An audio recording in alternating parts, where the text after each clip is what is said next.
Discretion is advised.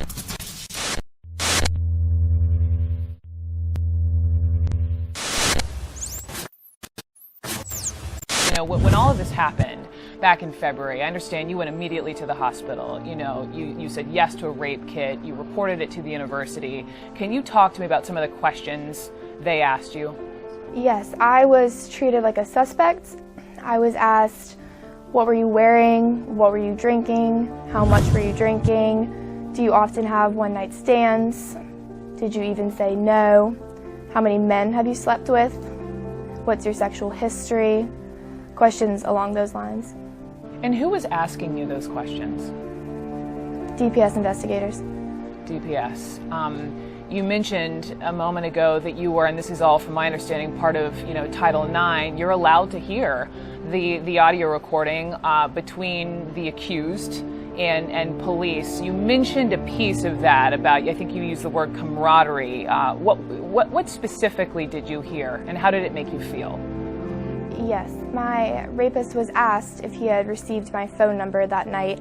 He said no, but he managed to get other girls' phone numbers, and the DPS investigator replied, "Rock on."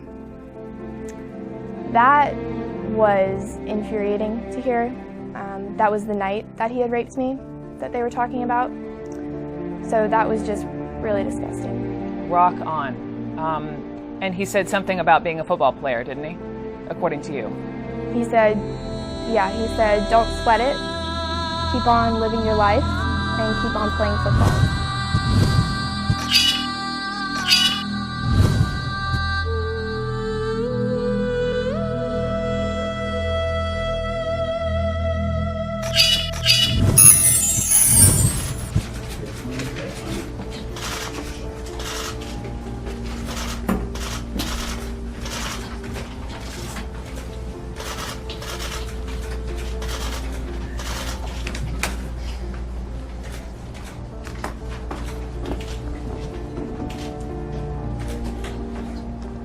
Thank you all for coming this afternoon. We certainly appreciate your response and your diligence in showing up and paying attention to this very important issue that we have. I'm Denise Branch with Stewart Law Firm. I'm joined by my client, UNC student Delaney Robinson, as well as her father, Stacy Robinson. 6 months ago on the campus of UNC, my student was raped in the athletic dorm Ram Village. She immediately reported to the hospital, reported her rape, allowed the rape kit to be taken, and she cooperated with law enforcement at that time. From that date, Delaney has continued to cooperate with law enforcement, providing them the names of witnesses, giving them photographs, and a detailed timeline of the evening leading up to her rape. Delaney also cooperated with the Title IX office on UNC's campus. As many of you will know, that new office has been highly touted by the administration of the university as being new and improved. Since Delaney has reported this rape, the university has done nothing. In fact, they've treated her like the suspect. The University of North Carolina Department of Public Safety probed into my client's past. They asked her insulting questions and treated her as though she had done something wrong. Delaney stood steadfast in her determination to bring her accuser to justice and to find him accountable for the actions against her. Delaney's given the university and the Orange County District Attorney's Office every opportunity to do the right thing. She's given them more than ample time to act, yet both have failed to do so. And contrary to the statement released by Orange County District Attorney Jim Woodall, his office has in fact communicated with me that they will not be pursuing criminal charges in this case. His Assistant District Attorney, Jeffrey Neiman, communicated that via email to my office on August 2nd. Upon receiving that communication, Delaney made the very courageous step to continue to plow forward and exercise her right under North Carolina law to self-swear warrants. This morning, we reported to the Orange County Magistrate's Office and sought warrants for the misdemeanor sexual assault and misdemeanor assault on a female. My client is not allowed to swear felony warrants involving sexual assault. Therefore, she made the very courageous decision to settle for the misdemeanor warrant so that some form of justice could be brought in this case. We're here today to share Delaney's story in the hope that real, effective change will take place going forward. Change that ensures that rape victims are treated with respect and understanding, and that the rapists are held accountable for their actions. She's here to ensure that we don't send students to campus with two separate expectations for behavior. That attackers and would-be attackers are told they're not responsible for their actions when they've been drinking, but yet victims and would-be victims are told that they're responsible for what happens to them if they have been drinking. Again, I thank you all for coming today, and I'm going to turn to Delaney now for her statement, and that will be followed by that statement of her father. We will then take questions as appropriate. When I entered into Carolina as a freshman, a little over a year ago, I was excited about new friends, new experiences, great faculty and classes. That all changed in February when I was assaulted and raped on campus. I did not realize that rather than receiving support and concern from the university, I would only be further victimized by the people who should be working to keep us safe. Yes, I was drinking that night on Valentine's Day. I'm underage, and I take responsibility for that. But that does not give anybody the right to violate me. I did not deserve to be raped. My life has changed forever, while the person who assaulted me remains as a student and as a football player on this campus. After I was raped, I went to the hospital and gave an account of what I could remember to the sexual assault nurse. Then I was quizzed again by a DPS investigator who asked consistently demeaning and accusatory questions. What was I wearing? What was I drinking? How much did I drink? What did I eat that day? Did I lead him on? Have I hooked up with him before? Do I often have one-night stands? Did I even say no? What is my sexual history? How many men have I slept with? I was treated like a suspect.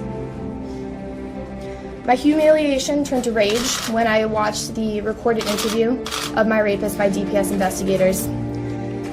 Rather than accusing him of anything, the investigators spoke to him in a tone of camaraderie. They provided reassurances to him when he became upset. They even laughed with him when he told them how many girls' phone numbers he had managed to get on the same night that he raped me. They told him, "Don't sweat it. Just keep on living your life and keep on playing football." This man raped me, and the police told him not to sweat it. How can this happen? Where's the protection for students? Why does the university not care that this rapist is free and could possibly harm another student? And if this happened to me, who else has been hurt and too scared to come forward? And what other cases are being swept under the rug by the university? I did everything a rape victim is supposed to do. I reported it. I allowed the rape kit to be taken. I gave a statement. I cooperated with law enforcement and with the Title IX office. But 6 months later, the university has done nothing. I'm taking this public stand not for me, but for the other students on campus who are not protected, despite what the university says. I love this university. It's my home, and I plan on graduating. But I expect the university to fulfill its promises to me and to all students. Thank you. My daughter Delaney was raped and sexually assaulted on campus by a UNC football player on Valentine's Day. She did the right thing and immediately reported the rape. She subjected herself to extensive and invasive physical examinations, but then she never imagined she'd be treated with disrespect and suspicion by the investigators. For more than 6 months, we have waited for the man that raped my daughter to be held accountable. We have had to endure delays, red tape, and bureaucracy by both the UNC Department of Public Safety and the Title IX office, while the university ignored its own guidelines. We have watched with dismay as the UNC Department of Public Safety and the Title IX office spent far more time investigating my daughter than her rapist. DPS even went so far as to reassure my daughter's rapist by telling him that there was nothing to worry about. One investigator even participated in a social event with the football team. Nowhere in this entire process have DPS investigators, university leadership, or the Orange County District Attorney's Office expressed any concern for my daughter's well-being. What happened to my daughter is a crime, and it should be investigated by a professional and capable police department. UNC parents should know that their children are at risk and vulnerable. We're taking this stand today to demand better treatment by the university. Thank you. We'll now entertain questions that you all may have. Yes. What was the context in which you learned that the attacker was told not to sweat it, or how the police approached him? How did you find that out? Delaney participated in the university's Title IX process. We were told in June that the investigation by the Title IX office had concluded.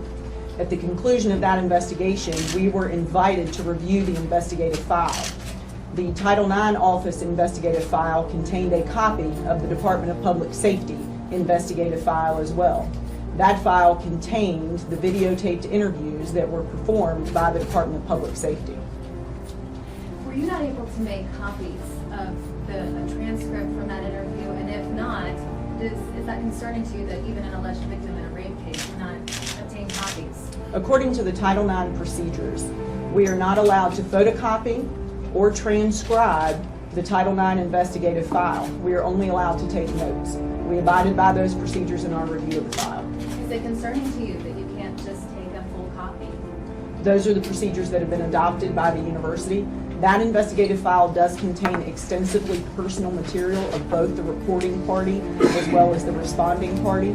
So it's understandable that copies of the investigative file are not released, as they could be made available for public dissemination. Delaney, this is a really big step. I mean, you went public. This had to be very, very difficult. Tell us about the soul searching that you went through before deciding to make this step with your dad and your lawyer to come up with this. To me, the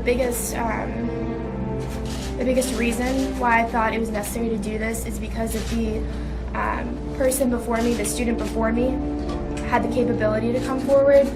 I might not be in the position I am today, and I can't continue on without doing this, knowing that the student who does come after me will be put in this position. Where do you think the university system failed? The university's new Title IX program, where did it fail for you? The university violated its own new Title IX provisions. In the course of the investigation, there was a meeting by members of university management. It was attended by 2 vice chancellors, the chief of UNC Department of Public Safety, UNC General Counsel, and the head of the Title IX office. As we were informed that the Title IX investigation had concluded, my client was allowed to provide a victim impact statement. The Title IX guidelines specifically state that her statement is only to be used at the conclusion of the investigation when a decision has been reached, and it is only to be used in determining the appropriate punishment for the accused. They took my client's victim impact statement and passed it around to everyone at that university meeting, despite the fact that no decision in that case has been issued. They've also pushed off making a decision in that case for well beyond the 90 days that they promised conclusion for the investigation. Additionally, they've told my client that prior to making a decision in her case, they want to receive the results from the North Carolina State Crime Lab containing her blood alcohol contents. The new Title IX provisions specifically prescribe that the blood alcohol content of the reporting party, in this case Delaney, is not for consideration in the determination of a case.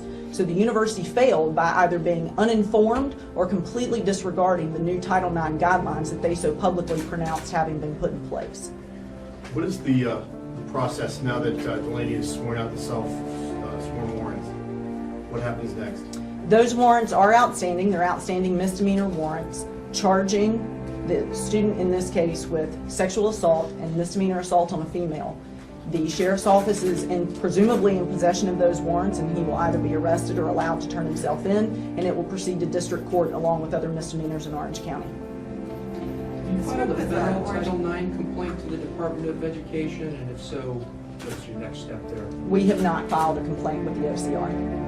What's your next step there? Are you waiting for something to happen? We're contemplating our next steps to proceed to go forward. We spoke with Orange County District Attorney Jim Woodall today, and he has said that this investigation is open and ongoing, and that charges are possible. So are you saying that he refused and said that charges will not be filed? In email to me on August 2nd, 2016, from Assistant District Attorney Jeffrey Neiman, who's been in communication with me about this case, he states, and I quote, UNC DPS has made clear their determination the evidence does not support criminal charges, and our review of the investigation does not lead us to advise or otherwise take action to the contrary. But the DA today said charges are possible because he said this is an open investigation. That's new information. Mr. Neiman has made it very clear that they do not intend to prosecute this case, despite the physical evidence in this case, including the bruises that were documented on my client's neck when she reported to the hospital that night when the rape kit was taken. There was also sufficient physical evidence taken by the sexual assault nurse during the exam, who specifically noted that there was evidence of blunt force trauma to my client's genital area. Delaney, you 6 months, and did you stay in school? Yes. How hard was that? Did your girlfriends or friends know? Some of my friends knew. It was hard, as it should be. I do have a great support system, and I definitely have school to keep me busy, but it's a process. And I see him every day on campus, so it's definitely affected me.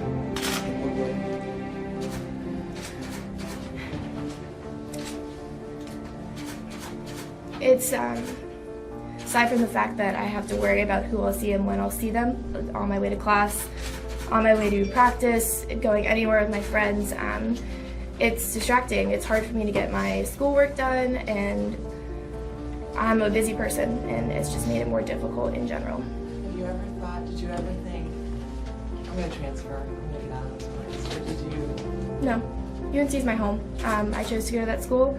I want to graduate. It's where all my friends are, it's by my family, and I'm not transferring. Has there been an effort to bypass DPS and go straight to somebody at the football program, perhaps the head coach, and notify them? No, we have not gone to anyone in the athletic department to notify them. We depended on the university to actually take appropriate steps to notify those individuals who needed to be informed. We cooperated thoroughly with the Department of Public Safety and did not go outside the bounds of communication. We provided the information that we were asked to provide and didn't disseminate it any further than the reach that we were asked to. There's a hearing process. What were you told about that and how did that unfold? The Title IX hearing process or the criminal hearing process? The Title IX office informed Delaney when she reported this incident on March 9th that the process would be concluded in approximately 90 days. There's the statement here from Jeff Neiman, unconsciousness is rape, but blackout drunk is not rape. Can you talk about the context in which that statement was made and how you found out about that statement? That context was made statement was made in the course of a meeting with me, the head of Title IX, Katie Nolan, as well as the lead investigator on my client's case, Investigator Barbie, made back in early spring when I first met with him about this case. He came to the meeting, we were explaining the facts of the case to him, the fact that my client had been drinking, and he responded with, well, if she's not unconscious, then we can't charge it. I asked him to clarify, and he said, unconsciousness is rape, blackout drunk is not rape. So I responded to him and asked him if that was consistent with the charging decisions from that office, and he said yes. If I heard you correctly, you talked in terms of your responsibility. Where does that lie? We are all accountable. There's never going to be a societal, cultural, campus-wide change without individuals taking a step to make a change. We make up this group, and the university or any university across the nation is never going to feel the pressure or feel accountable to actually make a distinctive, concrete change without people pressing them to do so and claiming that what they're doing is wrong. Specifically, were you referring to responsibility on that particular evening? Were you saying that you had some responsibility on that particular evening? If I heard you correctly. Her statement was that she was drinking that night. She is underage and she takes responsibility. The Yes. appropriate punishment for underage drinking is a citation by an alcohol law enforcement officer. It is not rape. What is your age and how old were you then? I'm 19 now. I was 18 then. Dad, parents, our job is to nurture, to protect our kids. How difficult has this been to watch your daughter go through this process, and how tough has it been to shepherd her through? It's been very tough. One thing that I've noticed is Delaney's a very strong person. I've been very proud of her throughout this entire process. I feel like she really has taken a stand and done the right thing here. We have talked to her often about the ramifications and the possibility of having a transfer, and she is insistent that she's going to stay where she is. You mentioned blunt force trauma a couple of times. Are you saying there was more involved in the act than intercourse? The term blunt force trauma is a medical term which is describing the injuries to my client's genitalia. Nothing other than intercourse? No, we're not alleging that anything other than intercourse has occurred. What would you like to see happen? Or what would make going through this whole process now have been worth the effort? What would you like to see change? I want to see a process change that's not a statement from a university saying this is what we're going to do and we have no evidence to back that up.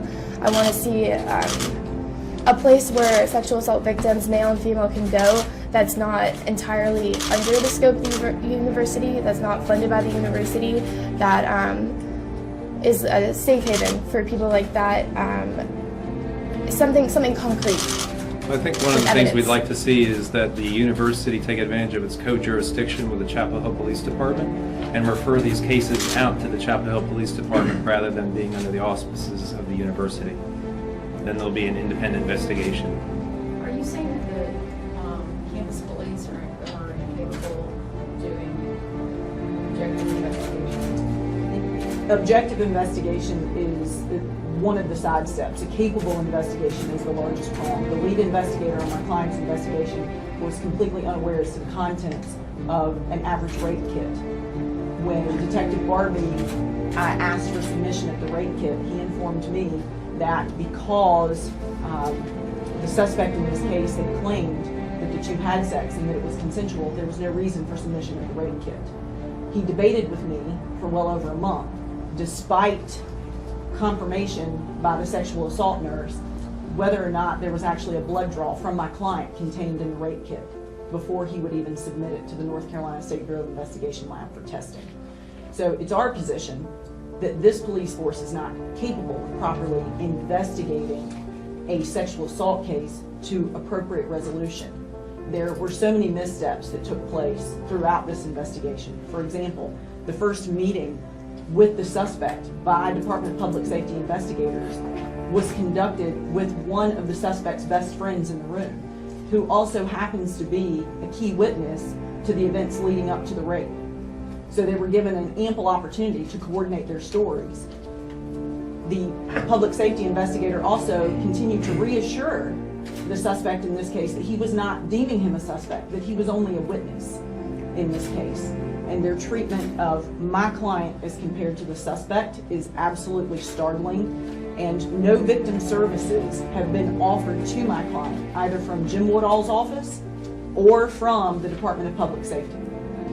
Do you believe this case would have been treated differently if the alleged assailant wasn't a football player? I don't know. I don't want to make that assumption from the university. I can simply tell you this is how it's happened. I don't know if they're treating it this way because he's an athlete or because it would be another statistic of a rape that occurred on campus. We asked Delaney that same question. You see him on campus, you go to the UNC football games, and that whole shirt. I think there are statistics to show that that could be true, but like Denise is saying, there's cases where there's not an athlete involved and there's still people being discriminated against, so it's hard to say concretely. Delaney, what's your hometown? Apex. You're involved in sport? I dance. Are you on the dance team? A hip-hop dance team, not the... Do you have a major yet? Right now I'm pre-business with a minor in French.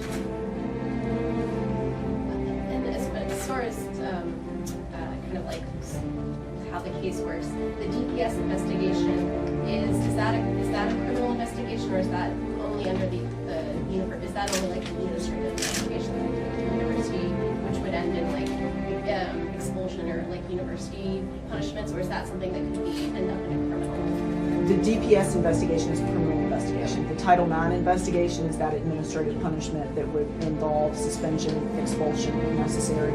The two investigations run parallel to one another, but they are independent investigations.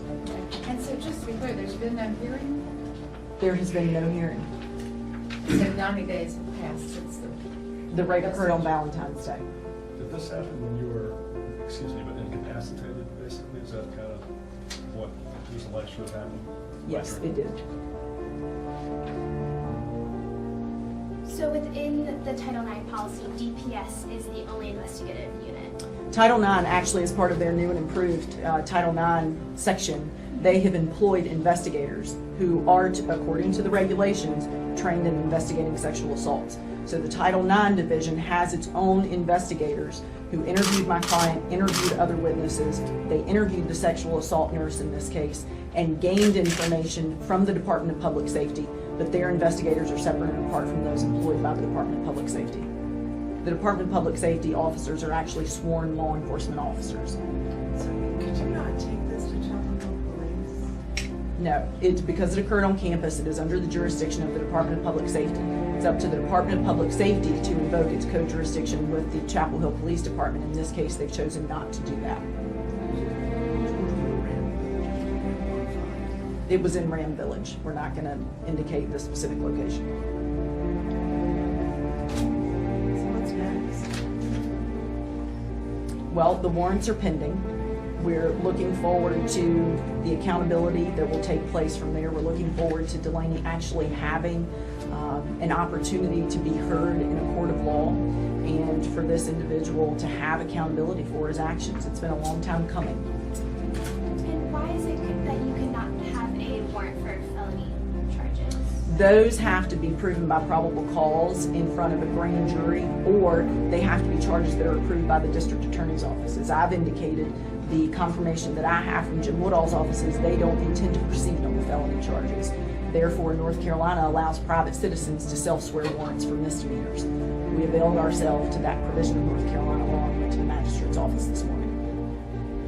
Attorney Branch, are you guys seeing this as a case of you guys against the football team or the athletic program, or you guys against Title IX? This is not a case of us against anybody. This is a case of Delaney sought the resources and the assistance of the university, both through its Department of Public Safety and its Title IX office.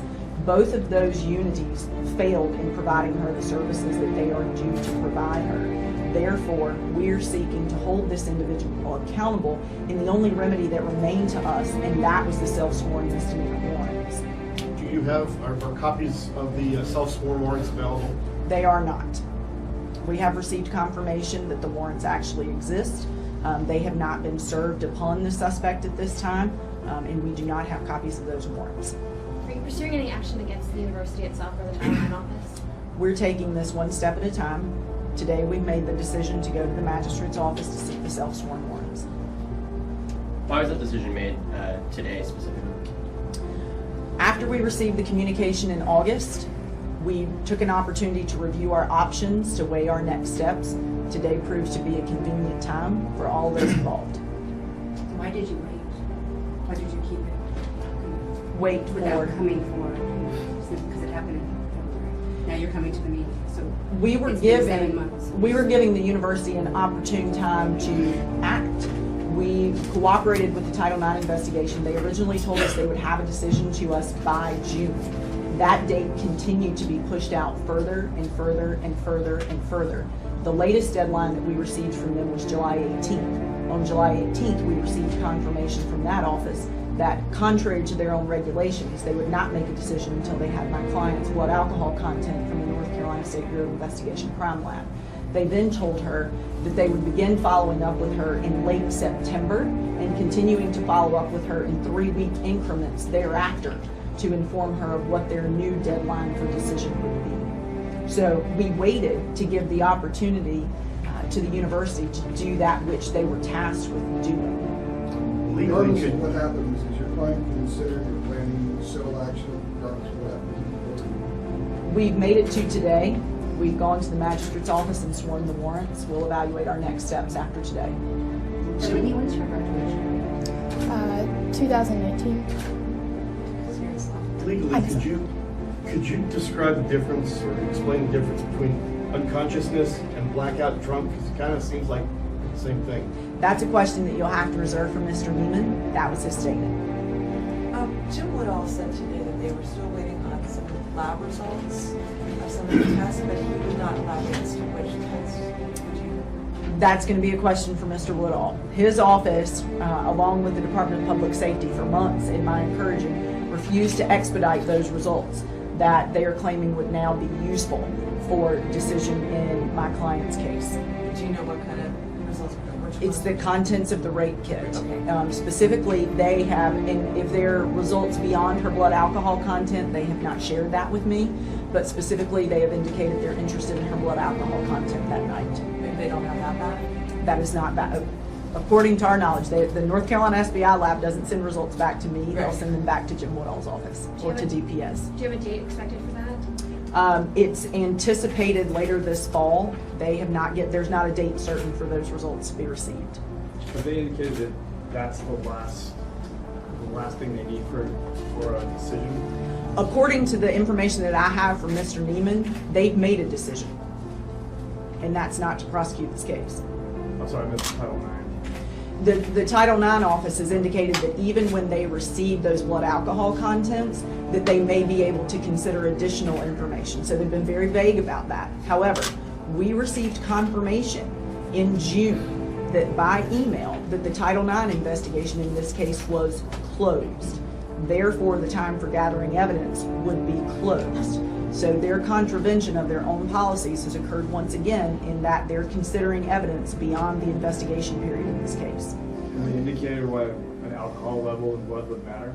They have not, and that's actually specifically in contradiction to their guidelines, which says Delaney's alcohol consumption on the night that she was raped is not for consideration in the resolution of a matter brought before Title IX. That's in their office policy, do not consider alcohol, but they... It's in the Title IX policies, which you can read, and the reason that they have that in there is because the new Title IX policies are one of active consent. It is not the absence of consent. So they view assault, meaning if you do not have affirmative consent to proceed with sex with an individual that is forced, you have to have active consent according to their new regulations. Therefore, the alcohol consumption of the reporting party would be irrelevant. Do you know the date when DPS interviewed the alleged attacker? I do not know. Another question, just for clarification. Today, DA Jim Woodall did say that the lead investigator in this case contacted his office on August 26th to discuss some new information he had. Did you know about that new information that apparently surfaced on August 26th? No. Or what that may be? No. There's a misdemeanor in charge that you're putting on. If she could do a felony, would that be off the table if she does a misdemeanor? It would depend on the timing of when Mr. Woodall's office decided to proceed with the felony. They can upgrade a misdemeanor charge to a felony during its pendency. If they wait until resolution, because it's a lesser included offense, they may not be able to proceed forward with a felony charge. So it's a matter of timing. Have you all talked, I saw the letter, have you all talked to Chancellor Fold or any of the top administrators at the conversation? No, we have not. What would be the advantage of going through the Chapel Police Department? They have a trained sexual assault expert on their force. And was the sexual assault kit ever tested, or was it not? I know you said you had to. It has been sent to the North Carolina State Bureau of Investigation lab for testing. But you don't know whether it has been or not yet. I do not know the status of whether or not those results have been received or the extent at which they tested the kit. That's not anything that they would report back to me. When you heard from the university that in June that the Title IX investigation had concluded, what was the next step that they proposed? We were given 10 days to review the investigative file. We were given 10 days to ask the Title IX office to include any additional information that we felt necessary for the file. We were given 10 days to provide a victim impact statement from my client to Title IX. We were told that at the conclusion of what's called the comment period, that 10-day period, that they would then make a decision. Instead of making a decision, they gave us another delay. when you indicated have you shared this information and shared your experience with, I guess let's say, peer group friends at school? Not everyone. It's a private matter, or it was. But I mean, my very close friends and my family knows, and my family's been there for me the whole time. So. The topic sexual assault on campus.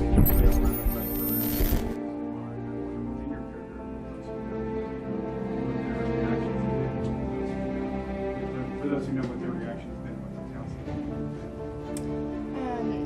I'm lucky my friends are very supportive in general of whatever I do, and they're also very educated people. They are aware that sexual assault on campuses and everywhere is a problem that needs to be addressed.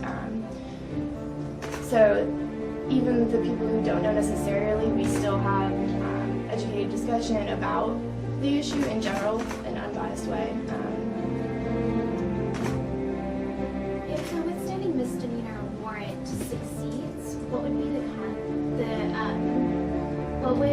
the consequences for the alleged assailant? It would certainly depend on the judge who hears the case, but particularly the assault on a female is a Class A1 misdemeanor in North Carolina. That's punishable by up to 180 days in prison. As opposed to a felony. It could be. Again, that would depend on the judge, and I'm sure if you've seen in other cases, simply because someone's convicted of a felony, the judge has a lot of leeway in determining what the sentence would be. Can you talk a little bit about the timeline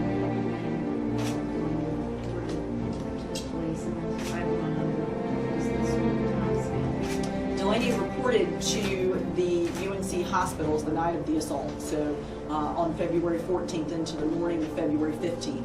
Department of Public Safety officers responded to the hospital, took her statement there, and the investigation by the Department of Public Safety began that day. Delaney reported to the Title IX office on March 9th.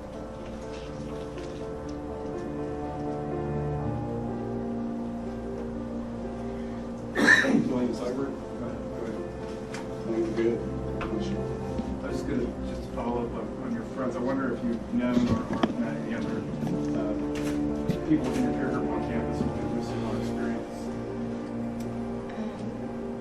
I know of people who have been through similar experience. I'm not going to say it's my friend group. I know friends of friends or just students in general that I've heard of. It's a problem. It happens a lot. It's not a rarity.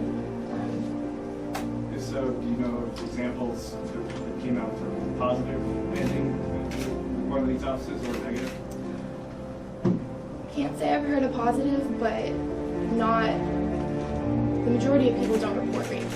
So even if I were to hear a positive outcome, it's only a very small percentage of people out of that other small percentage that would receive positive outcome. So no. Thank you all for your time. UNC student Delaney Robinson has accused a football player of sexually assaulting her on Valentine's Day.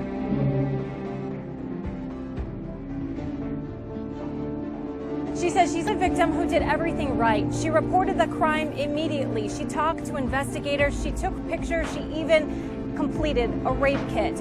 After several months, she says, of no legal action being taken, she took matters into her own hands, hiring a lawyer and walking into a courthouse asking a judge to file misdemeanor charges against that football player, Artis. Those charges were filed, and in a rare move, she went public with her story, describing how she was cheated by a university that she loves because this process did not favor her being the victim in this crime.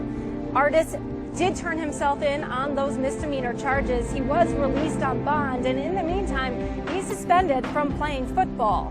As for the DA's office, they said they have not dragged their feet about this case. They said simply that the investigation into what happened on that Valentine's Day hasn't been completed.